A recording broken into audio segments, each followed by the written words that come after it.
Na karibu, hapa ni Ban TV, matukio kwa wote. Jina langu ni Benson Ngaruya Kongo. Tafadhali subscribe ili unayapata makala mbalimbali hapa kwenye Ban TV.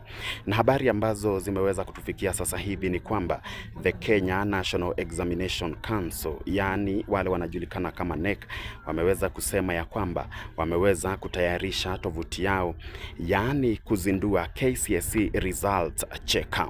Hii itaweza kusaidia wanafunzi ambao waliweza kufanya KCSE mwaka 2025 waweze kupata matokeo yao bila matatizo.